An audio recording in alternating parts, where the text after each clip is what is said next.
وأصحابه وأهل بيته وأولياء أمته أجمعين أما بعد فأعوذ بالله من الشيطان الرجيم بسم الله الرحمن الرحيم انما يريد الله ليذهب عنكم الرجس اهل البيت ويطهركم تطهيرا صدق الله ومولانا العظيم ان الله وملائكته يصلون على النبي يا أيها الذين آمنوا صلوا عليه وسلموا تسلیما۔ درود شریف پڑھ لیں سارے ساتھی۔ الصلاۃ والسلام علیک یا خیر خلق اللہ وعلی آلک واصحابک یا جد الحسن والحسین۔ حمد و صلات کے بعد اللہ کے گھر میں نماز جمعہ کے لیے حاضر ہیں۔ ملک کائنات ہماری حاضری اپنی بارگاہ میں شرف قبولیت عطا فرمائے، ہمیں دونوں جہانوں کی عزتیں سعادتیں نصیب فرمائے۔ حضرات گرامی،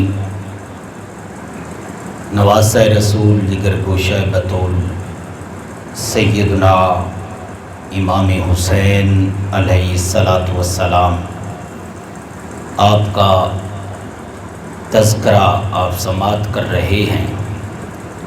اس روئے زمین پر باقاعدہ طور پہ حدیث کے اندر سرکار نے ارشاد فرمایا کہ حسین منی وانا من الحسین، حسین مجھ سے ہے اور میں حسین سے ہوں۔ کبھی فرمایا الحسن والحسین سیدہ شباب اہل الجنہ، یعنی حسن اور حسین میرے جو شہزادے ہیں یہ جنتی جوانوں کے سردار ہیں۔ حضور نبی کریم صلی اللہ علیہ وسلم آپ کا جو سلسلہ نسب چلا وہ بھی امام علی مقام امام حسین علیہ السلام سے ہی چلا۔ آپ نے جو محبت کی انتہا تھی، بلکہ جامع ترمذی کے اندر حدیث پاک موجود ہے، سرکار دو عالم صلی اللہ علیہ وسلم آپ نے فرمایا، آپ نے اللہ کی بارگاہ میں عرض کی، باری تعالیٰ میں حسن حسین سے محبت کرتا ہوں، اے اللہ تو بھی ان سے محبت فرما۔ فرمایا اے اللہ میں ان کی ماں، ان کے باپ، ان شہزادوں سے محبت کرتا ہوں، اے اللہ تو بھی ان سے محبت فرما۔ اور فرمایا کہ جو بندہ ان سے محبت کرے گا، حسن سے، حسین سے، سیدہ کائنات سے، مولا کائنات حضرت شیر خدا علیہ السلام سے محبت کرے گا، تاجدار کائنات نے فرمایا قیامت کے دن اللہ رب العالمین اس کو میرے درجے میں جنت عطا فرمائے گا۔ یعنی جس مقام کے اندر سرکار دو عالم صلی اللہ علیہ وسلم آپ تشریف فرما ہوں گے، اسی مقام میں نواسہ رسول سے محبت کرنے والا تشریف فرما ہوگا۔ اب جنت، عام جنت بھی مل جائے تو بڑی فضیلت ہے۔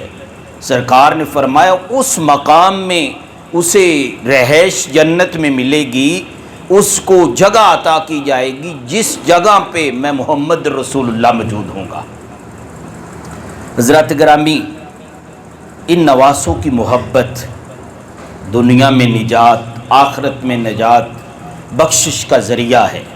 اور جو بغض ہے، یزید نہیں جانتا تھا، آج ہر بچہ چھوٹے سے لے کر بڑا، بوڑھا، نوجوان، ان پڑھ، پڑھا ہوا جانتا ہے کہ اللہ کے محبوب نے فرمایا ہے کہ حسن حسین جنتی جوانوں کے سردار ہیں، حسین مجھ سے ہے، میں حسین سے ہوں۔ ہر بندے کو علم ہے، یزید کو نہیں پتا تھا۔ وہ تو زمانہ ایک ہی تھا نا، قریب کا تھا، اس کو نہیں پتا تھا کہ رسول اللہ اپنے نواسے کو کندھوں پہ بٹھا کر مدینے کی گلیوں میں گھماتے ہیں، اپنے سینے پہ سلاتے ہیں، نماز کے اندر اگر پشت مبارک پہ آ جائیں تو اللہ کے سجدے کو طول کر دیتے ہیں، لمبا کر دیتے ہیں۔ انہیں نہیں علم تھا لیکن دل کے اندر بغض آل بیت تھا، آل رسول سے بغض تھا، کینہ تھا، اس لیے یہ سارا کربلا کا معرکہ اس نے اپنے بغض کی وجہ سے کیا۔ جب آخری خطبہ میرے امام نے کربلا کی سرزمین، جمعے کا دن ہے، 10 محرم الحرام کو آپ نے خطبہ ارشاد فرمایا، آپ نے دستار مبارک پہنی، ذوالفقار حیدری ہاتھ میں ہے، اپنی سواری پہ تشریف فرما ہے، خطبہ دیا تو اس وقت شمر، یہ تمام جو گروہ تھا، جہنمیوں کا گروہ تھا، انہوں نے کہا حسین بات کرنے والی کوئی نہیں، آپ جلدی کریں، ہمارا جمعہ لیٹ ہو رہا ہے۔ بلے ہو نمازیو کہ تمہارا جمعہ، بدبختو سوچو تو صحیح کہ جب نماز پڑھو گے، نماز کے اندر تمہاری نماز اس وقت تک کامل نہیں ہوگی جب تک نواسہ رسول پہ درود نہیں پڑھ لو گے۔ کیا مقام تھا اللہ کے محبوب! یہ مسلم شریف کی حدیث پاک، حضرت زید بن ارقمہ رضی اللہ تعالیٰ عنہما راوی ہیں اس حدیث کے۔ میرے کریم آقا مکہ اور مدینہ کے درمیان تشریف فرما ہے، کوئی مقام ہوگا وہاں پہ آپ نے خطبہ ارشاد فرمایا۔ توجہ طلب بات، حدیث اللہ کے نبی کی مسلم شریف کے اندر موجود ہے۔ میرے کریم نے خطبہ ارشاد فرمایا کہ اے میری امت، میں تم میں 2 بھاری چیزیں چھوڑ کے جا رہا ہوں، 2 بھاری وزنی چیزیں چھوڑ کے جا رہا ہوں۔ فرمایا ایک قرآن، اللہ کی کتاب جو تمہارے لیے روشنی، نور کا ذریعہ ہے، ہدایت کا سرچشمہ ہے۔ اب اس کے بعد فرمایا دوسری، فرمایا وَأَهْلُ بَيْتِي، میں اپنی اہل بیت چھوڑ کے جا رہا ہوں، اپنی آل چھوڑ کے جا رہا ہوں۔ اس کے بعد سرکار نے 3 مرتبہ فرمایا میں تمہیں خبردار کر رہا ہوں، میری آل کے حوالے سے اللہ سے ڈرنا، میری آل کے حوالے سے اللہ سے ڈرنا، میری آل کے حوالے سے اللہ سے ڈرنا۔ اب یہ 3 مرتبہ سرکار نے فرمایا، قرآن کے بارے نہیں فرمایا، 1 مرتبہ حکم دے دیا کہ قرآن چھوڑ کے جا رہا ہوں، اور جب آل کا ذکر کیا فرمایا 3 مرتبہ فرمایا میں تم میں اپنی آل چھوڑ کے جا رہا ہوں، اس کے حوالے سے اللہ سے ڈرنا، اللہ سے ڈرنا، اللہ سے ڈرنا۔ کیوں فرمایا؟ اس لیے سرکار کو علم تھا لوگ قرآن کو تو سرچشمہ ہدایت مانیں گے، قرآن کو کوئی بھی انکاری نہیں ہوگا، قرآن کو ہدایت مانیں گے، قرآن سے نور کا لینا قائل ہوں گے، میری آل سے ظلم کریں گے، آل کے اندر بغض پیدا ہو جائے گا، میری امت کے دلوں میں کینہ آ جائے گا، حسد آ جائے گا میری آل کے حوالے سے۔ ان کے جبے بھی بڑے ہوں گے، دستاریں بھی پہنی ہوگی، علم کے اندر اپنا وہ ایک درجہ رکھتے ہوں گے، لیکن دل میں بغض آل بیت ہوگا۔ اس لیے فرمایا کہ میں تمہارے اندر آل چھوڑ کے جا رہا ہوں، اپنی اہل بیت، اس حوالے سے اللہ سے ڈرنا، اللہ سے ڈرنا، سرکار نے 3 مرتبہ فرمایا۔ اور آج سینوں میں بغض ہے، کہتے ہیں کہ آل کا ذکر صرف آل کا کیا، ساتھ صحابہ کا نہ کیا تو یہ شیعہ ہونے کا خدشہ ہے، یہ شیعہ ہو جاؤ گے، شیعہ کیا سمجھیں گے کہ یہ شیعوں والا اہل تشیع ہو گیا۔ میرے سرکار نے قرآن اور آل کو اکٹھا رکھا، اور یہاں پہ صحابہ کو نہیں فرمایا کہ میں تم میں 2 چیزیں چھوڑ کے جا رہا ہوں، قرآن اور صحابہ، نہیں، آل کو کیوں رکھا؟ اہل محبت نے اس کا جواب دیا، کہا قرآن جو ہے قیامت تک، توجہ میری طرف رکھیے گا، قرآن قیامت تک رہے گا، اس میں کوئی زبر زیر کی بھی کمی بیشی نہیں کر سکے گا۔ اور صحابہ جو تھے، صحابہ تو قیامت تک نہیں نہ رہیں گے، صحابہ قیامت تک نہیں رہیں گے، 110 ہجری تک آخری صحابی ان کا وصال ہو گیا، اس جہان سے چلے گئے۔ اب کہتے میں تم میں صحابہ اور قرآن چھوڑ کے جا رہا ہوں، تو صحابہ تو 110 تک ختم ہو گئے، تو اب قیامت تک دنیا کن سے رہنمائی لیتی، کن کو ہدایت کا سر چشمہ سمجھتی؟ سرکار نے فرمایا میرا قرآن اور میری آل قیامت تک رہے گی، اس لیے قرآن اور آل کو جوڑا، فرمایا تمہارے اندر 2 چیزیں چھوڑ کے جا رہا ہوں، اور ساتھ حدیث کے لفظ ہیں، فرمایا ان دونوں کو پکڑے رکھو گے نا، ان کا دامن، قرآن ایک ہاتھ میں ہوگا، ایک ہاتھ میں اہل بیت اطہار کی محبت ہوگی۔ سرکار نے فرمایا تم لن تدلوا من بعدی ابدا، فرمایا میرے بعد کبھی بھی گمراہ نہیں ہوگے جب تک آل اور قرآن کا دامن اپنے ہاتھ میں رکھو گے۔ اگر یہ دامن چھوڑ دیا پھر محمد فرماتے ہیں میری کوئی گارنٹی نہیں ہے، بعد میں گمراہ ہو جاؤ۔ تو حضرات گرامی پھر ذہن کے اندر سوال آتا ہے، باری تعالیٰ قرآن اتنی بڑی کتاب، قرآن اور اہل بیت کو کیوں جوڑا؟ صرف قرآن کافی نہیں تھا، اللہ فرما دیتا قرآن بس تمہارے لیے کافی ہے، اس سے ہدایت لیتے رہنا، اللہ کا کلام ہے، فرشتہ لے کے آیا ہے، قلب مصطفیٰ پہ اترا ہے، اس پہ عمل کر لینا کافی ہے۔ قرآن اور اہل بیت کو کیوں جوڑا؟ قرآن اتنی عظیم کتاب ہے، وَلَا رَطْبٍ وَلَا يَابِسٍ إِلَّا فِي كِتَابٍ مُبِينٍ، اللہ فرماتا ہے اس میں خشکی اور تری کا ہر علم موجود ہے، قیامت تک جتنے علوم آئیں گے وہ قرآن کے تابع ہوں گے، قرآن ان سے افضل، ان سے اعلیٰ، اور تمہاری زندگی گزارنے کا ایک ایک لمحہ تمہارا قرآن نے بیان کیا ہے، مکمل ضابطہ حیات ہے۔ تو پھر قرآن کو اہل بیت کو کیوں اکٹھا رکھا؟ سرکار دو عالم صلی اللہ علیہ وسلم آپ نے فرمایا سب سے پہلے حوض کوثر پہ قیامت کے دن میرے پاس قرآن اور میری اہل بیت اکٹھے آئیں گے، اکٹھے آئیں گے۔ قرآن کے ہوتے ہوئے کسی اور کی کیا ضرورت تھی؟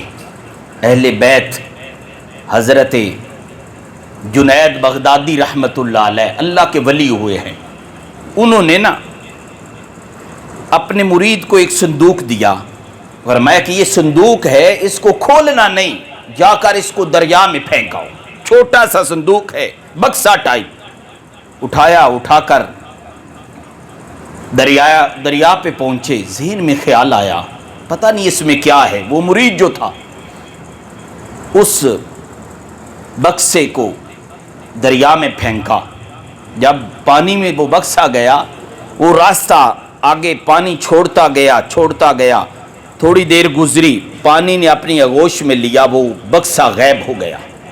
مرید کو تعجب ہوا، کہنے لگا کہ اتنی کوئی قیمتی چیز اس میں تھی، آپ کسی مرید کو دے دیتے، اپنے خادم کو دے دیتے، آپ نے پانی میں کیوں ڈلوائی؟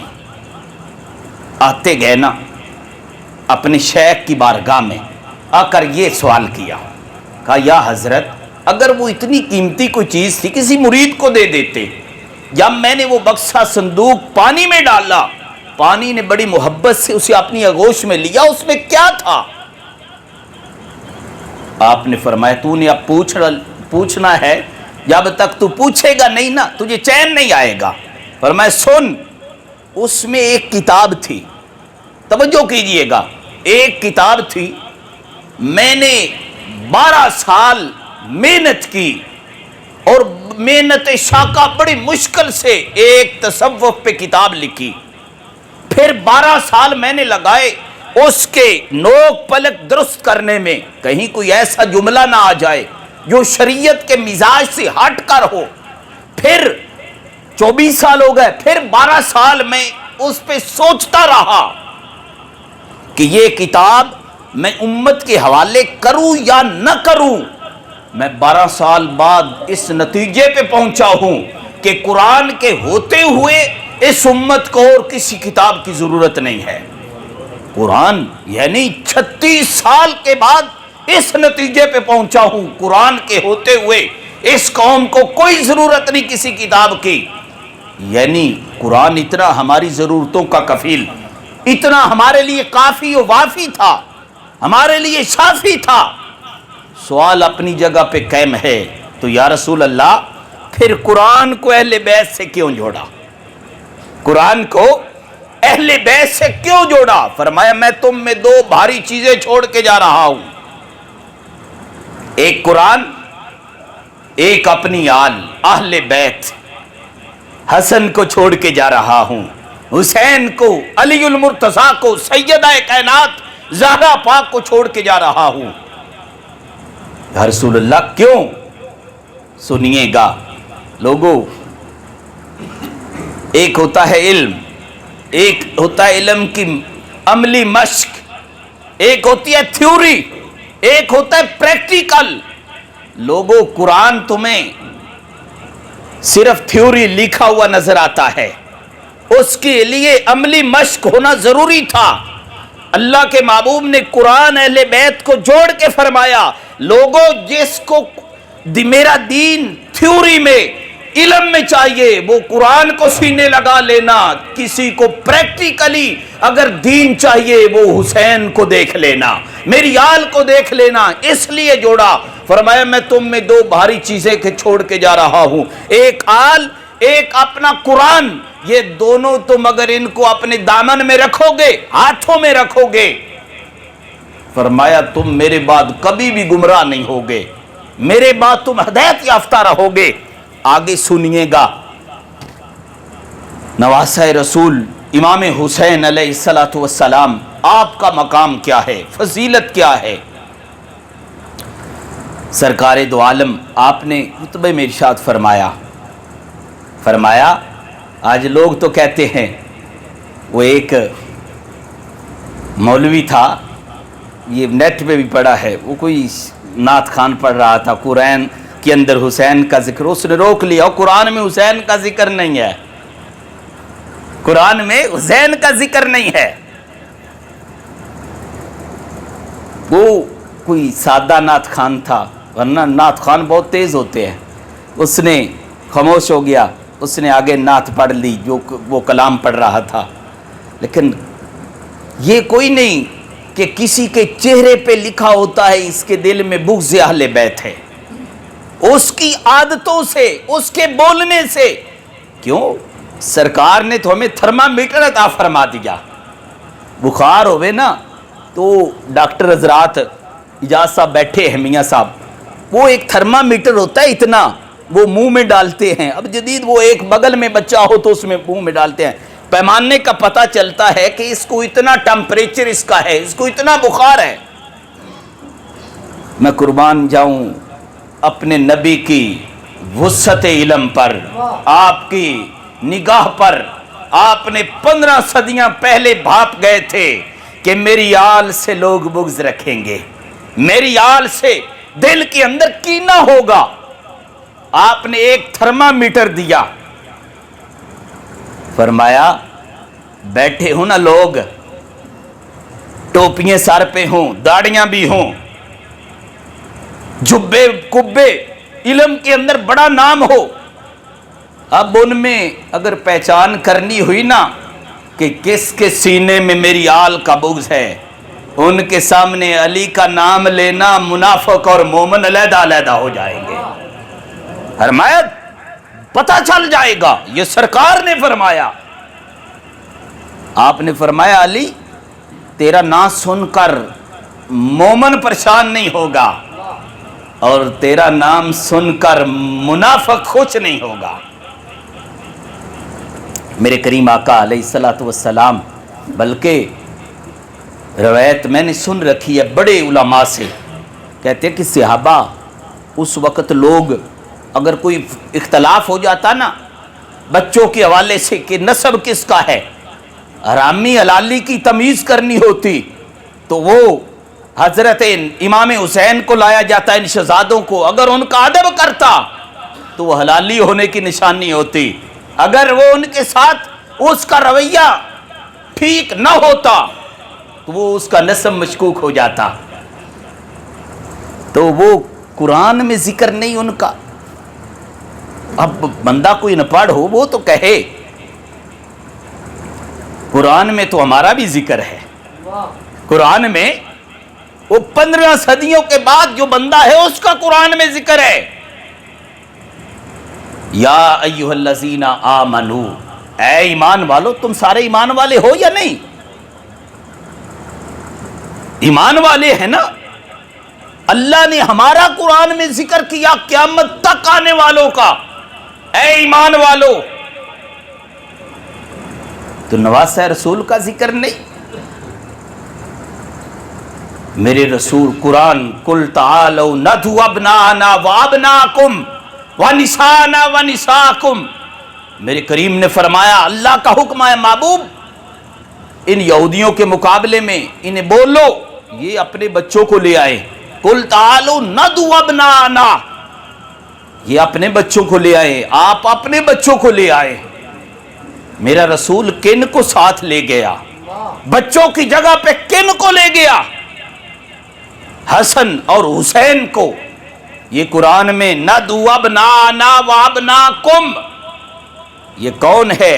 اس سے مراد امام حسن اور حسین ہے، رسول نے جنہیں اپنا بیٹا بنا کے لے گئے، تھے تو نواسے نا، بیٹا بنا کے لے گئے۔ یہاں تک کہ نہیں، میرے کریم آقا والا نبل ولا تقولوا لمن یقتل فی سبیل اللہ اموات، شہید کوئی نہیں ہے میرا حسین، شہید نہیں، حسین شہید اعظم ہے۔ اتنا بڑا نبی کے عمل کے برابر امتی کا عمل نہیں ہو سکتا، ممکن ہی نہیں۔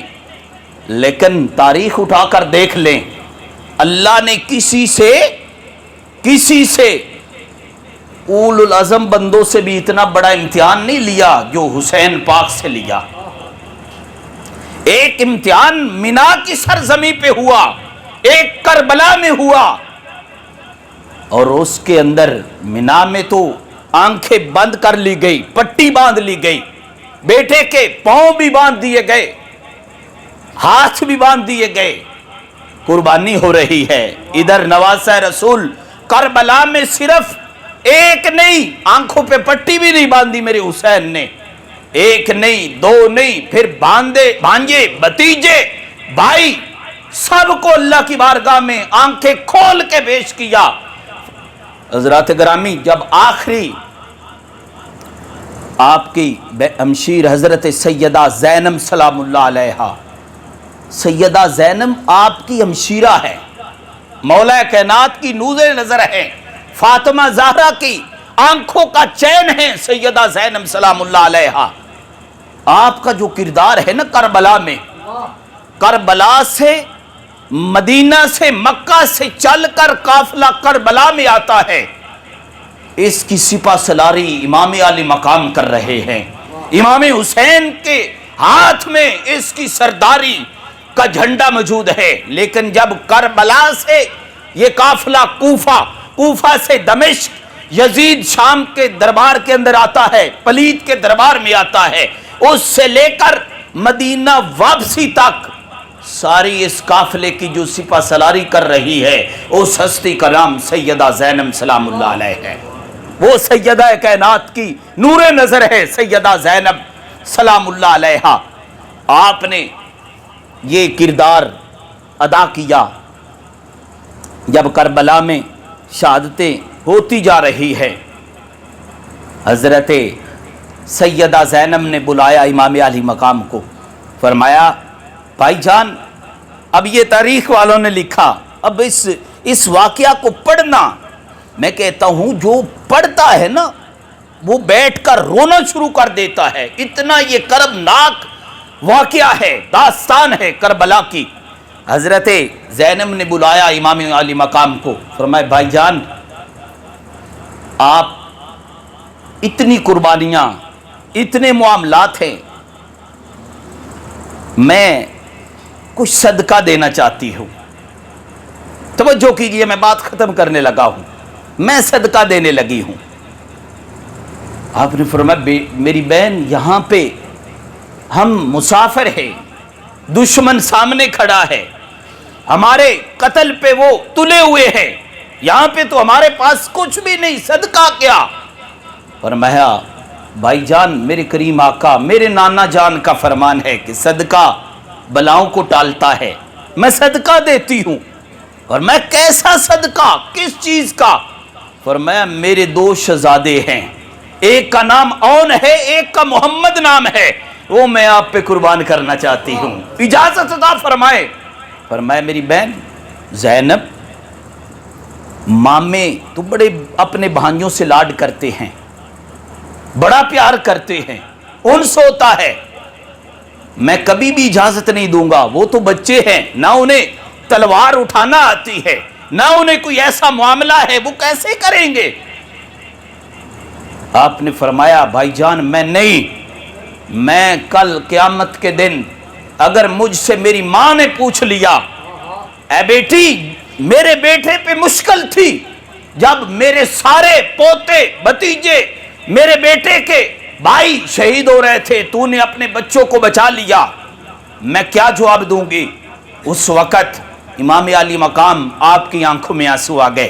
آپ نے فرمایا اگر آپ کا یہ ارادہ ہے تو میں قبول کرتا ہوں، لیکن اے زینب میں تو مرد ہوں، برداشت کر رہا ہوں، لیکن عورتوں کا جو مزاج ہوتا ہے نرم ہوتا ہے، وہ ان کی قوت مدافعت کمزور ہوتی ہے. میری بہن برداشت نہیں صدمہ کر سکو گی بیٹوں کا، اور میں نہیں. آپ نے پھر بھیجا بچوں کو، جب سامنے آئے ذرا غور کرنا وہ کتنے دنیا کے اندر گر چکے تھے، اور کتنے وہ غفلت کے اندر وہ ڈوب چکے تھے کہ سامنے کتنے 20,000 لوگ ہیں، اور بچے کتنی عمر کتنی ہے، 10-12 سال عمر ہے. سامنے آئے، گرد اڑی. شمر نے کہا، ابن سعد نے کہا کہ یہ بچے ہیں، کسی کو رحم نہ آئے، گرد اڑ رہی ہے، اس گرد کے اندر ہی حملہ کرو، ان بچوں کا کام تمام کر دو. حضرات گرامی، اب تاریخ کے اندر سیرت اور صحیح تاریخ کی جو کتابیں ہیں، کامل ابن اسیر، البدایہ حافظ ابن کثیر کی جو کربلا کے مین ماخذ ہیں، ان کے اندر موجود ہے.